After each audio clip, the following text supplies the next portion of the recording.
Κοιτάξτε, δεν μπορεί να κάνω οτιδήποτε χωρίς να σκέφτομαι την Αργολίδα. Έχω για 2 φορές ήμουνα πρώτος βουλευτής του νομού. Νομίζω ότι έχω δουλέψει για τον νομό. Μπορεί να μην βοηθήσαν οι συνθήκες, αλλά δούλεψα, έκανα ό,τι μπορούσα και θεωρώ ότι και η σύγκρουση που έκανα σε επίπεδο κυβέρνηση ήταν ακριβώς για τα συμφέροντα του νομού. Γιατί κατεβαίνω. Κοιτάξτε, καθυστέρησα λίγο να ανακοινώσω την υποψηφιότητα γιατί πέρασα όλοι και τους 5 νομούς της περιφέρειας. Μίλησα με πολύ κόσμο. Έχω διαπιστώσει ότι η Πελοπόννησο έχει βαλτώσει. Θα σας πω μόνο ένα στοιχείο. Ότι η ανεργία σε όλη την Ελλάδα από το 10 και μετά έχει αυξηθεί κατά 76% μέσο όρο και στην Πελοπόννησο κατά 122%.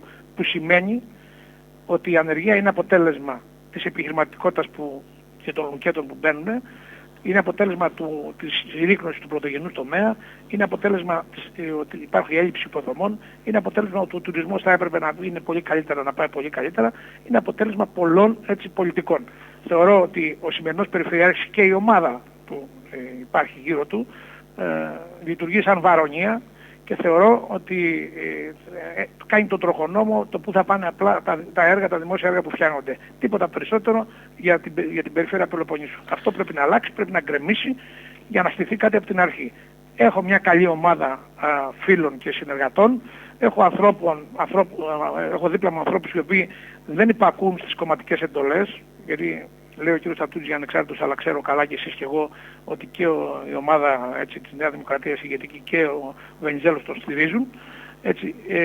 Εμείς έχουμε κάτι άλλο, ένα ανεξάρτητο ψηφοδέλτιο. Έχω αποδείξει ότι έτσι κι αλλιώς ήμουν ανεξάρτητος στη ζωή μου και όταν ήμουν μέσα στα κόμματα και θεωρώ ότι ο κόσμος θα αγκαλιάσει αυτή την προσπάθεια, θα είμαστε στο δεύτερο γύρο με άνεση και θα πάρουμε την περιφέρεια για να ξεκινήσει, να γίνει ένα νέο ξεκίνημα για την Πελοπόννησο.